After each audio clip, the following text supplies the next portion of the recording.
Eu vou ler aqui em Hebreus, capítulo 13, a partir do versículo 6. Eu já estou muito feliz que essa palavra, quando eu soube que eu ia receber a oportunidade de pregar, o Senhor já me deu ela no meu coração. E no primeiro dia da campanha, a palavra também foi em Hebreus, e foi uma grande confirmação de Deus.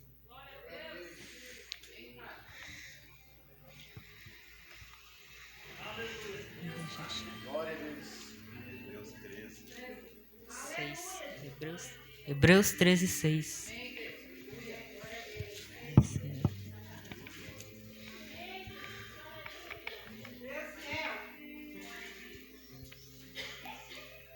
Quem encontrou diz glória a Deus.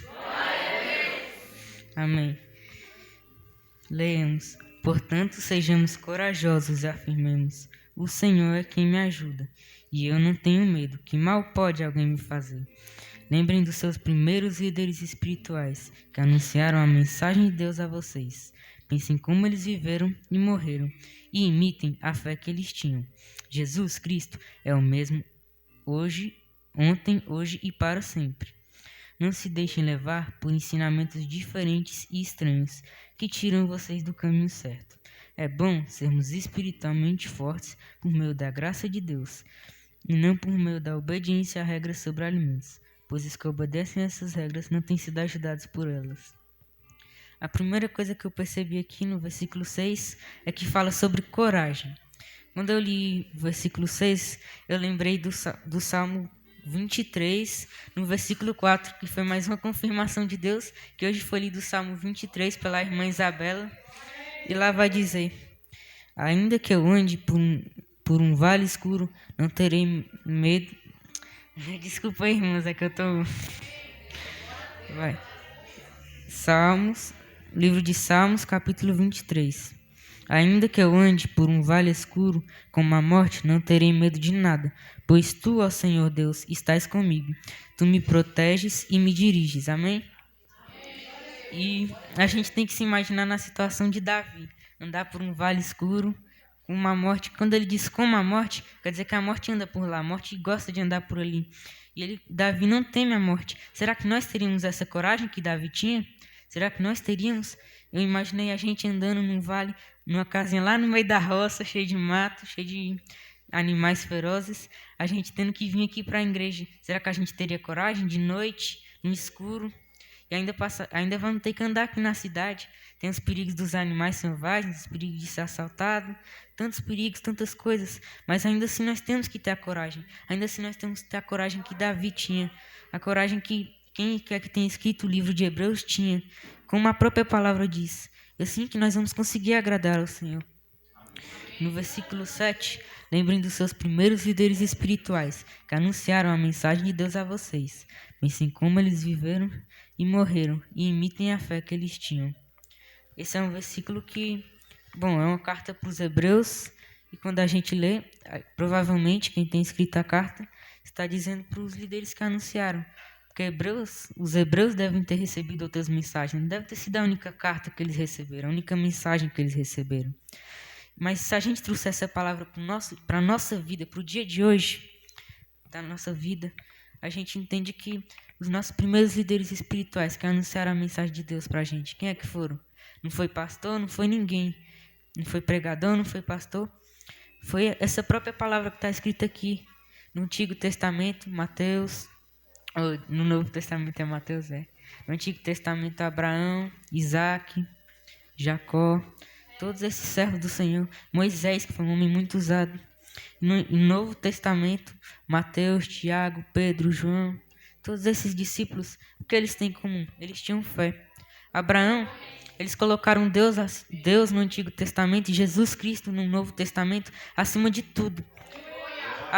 Abraão ali, quando foi oferecer seu sacrifício, Deus pediu o seu filho. Eu acredito que se Deus não tivesse interferido, ele teria matado e queimado seu próprio filho. Quem é que conseguiria fazer isso? Nem com uma pessoa que a gente distante a gente tem essa coragem, né? E no Novo Testamento, quem garante que os discípulos de Jesus, Eles não tinham pai, eles tinham pai, tinham mãe, podiam ter filhos, podiam ter mulheres, abandonaram suas casas, suas profissões, tudo para seguir a Jesus, colocando Jesus Cristo acima de tudo, acima de todas as coisas. E que fé era essa que eles abandonavam tudo para seguir a Jesus? Que fé era essa? A fé que nós cristãos temos que ter. A fé que nós temos que ter. E como é que eles tiveram essa coragem? Como é que Davi tinha essa coragem? Como é que todos esses homens corajosos tinham essa fé? A fé que nós tínhamos que ter. A fé que nós temos que ter. Nós estamos aqui na igreja para louvar, para adorar o nome do Senhor, não é? No versículo 8, Jesus Cristo é o mesmo ontem, hoje e sempre. Jesus Cristo nunca mudou. O mesmo Jesus Cristo que fez tantos milagres, que acalmou tempestades, que andou sobre as águas. O nosso mesmo Jesus Cristo que multiplicou 5 pães e 2 peixinhos. O mesmo Jesus Cristo que fez tantos milagres, tantas bênçãos, curando leprosos, fazendo cegos verem, surdos ouvirem, mudos falarem, paralíticos andarem. Tantas coisas que Jesus Cristo fez por nós. Tantas coisas que Ele ainda pode fazer.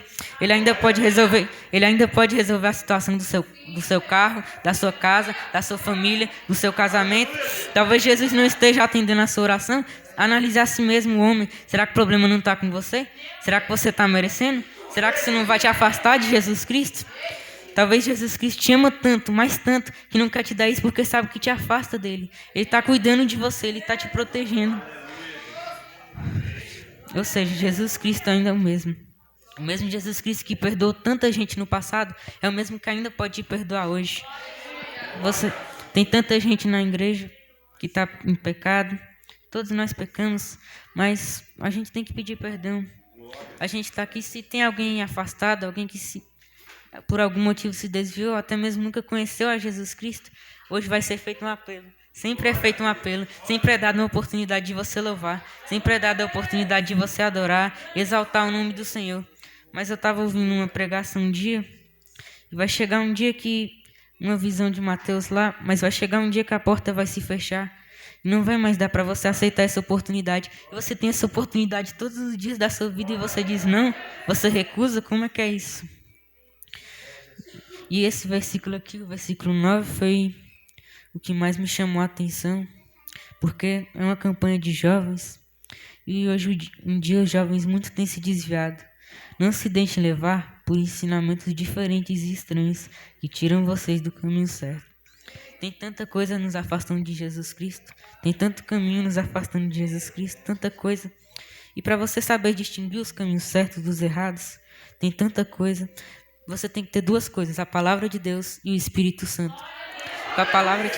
Quando você tem conhecimento sobre a palavra de Deus, é nela que você encontra orientação. Qualquer coisa que vai contra essa palavra é pecado. Qualquer coisa que vai contra essa palavra te afasta de Jesus Cristo. E se a palavra de Deus diz para falar a verdade, então mentir é pecado. Ou seja, assim que a gente encontra. E o Espírito Santo, nós temos que ter também o Espírito Santo conosco, porque sem Ele não dá para fazer nada. O Espírito é o que nos orienta do certo, do errado. O Espírito é o que nos orienta daquilo que devemos fazer, do que não devemos fazer. E não adianta que o ser humano é falho, sempre vai chegar uma hora em que ele nunca ouviu uma pregação, que ele nunca leu um capítulo sobre alguma situação. E quando isso acontecer, quem é que vai orientar? É o Espírito Santo. Mas os dois têm que andar juntos. Não adianta ter só o Espírito, não adianta ter só a palavra. É necessário os dois. Sempre vai chegar um momento em que, se você não tiver conhecimento nenhum da palavra, você vai dar ouvido para um sentimento que você vai sentir, você vai ignorar e vai continuar fazendo errado.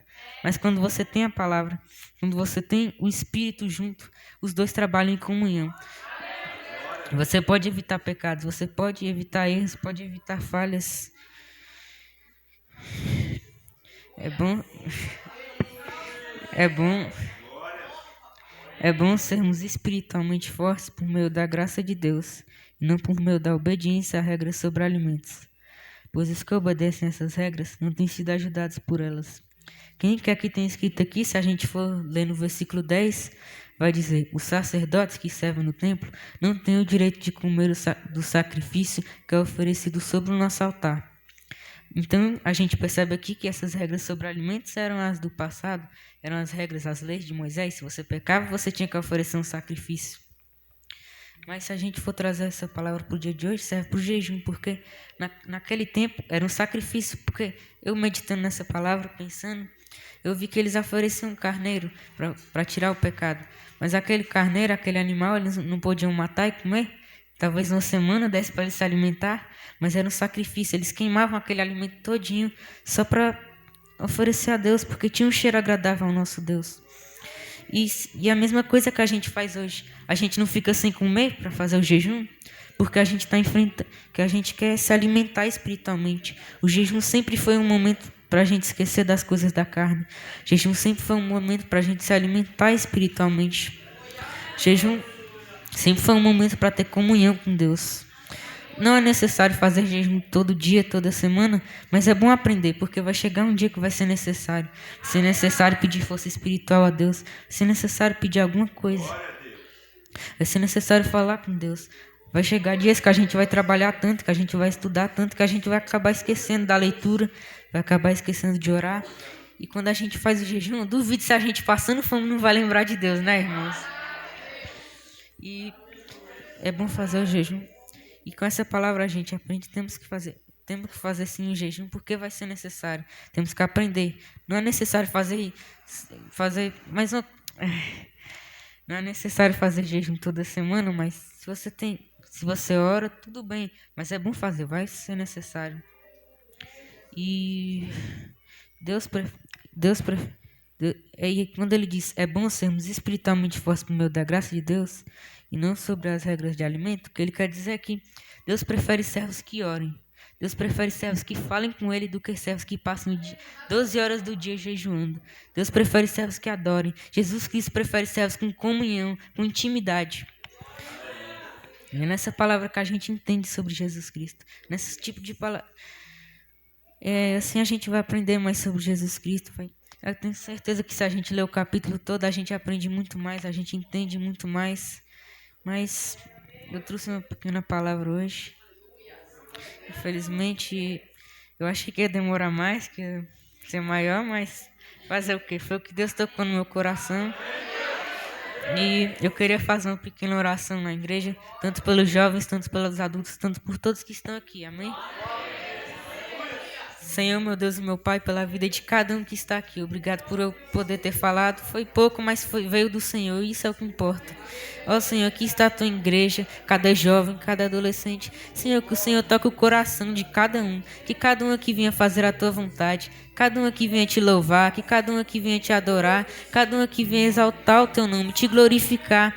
Cada um que está aqui, tantos os jovens, tantos os adultos, tantos os adolescentes. Que essa igreja seja uma igreja de fortalecimento.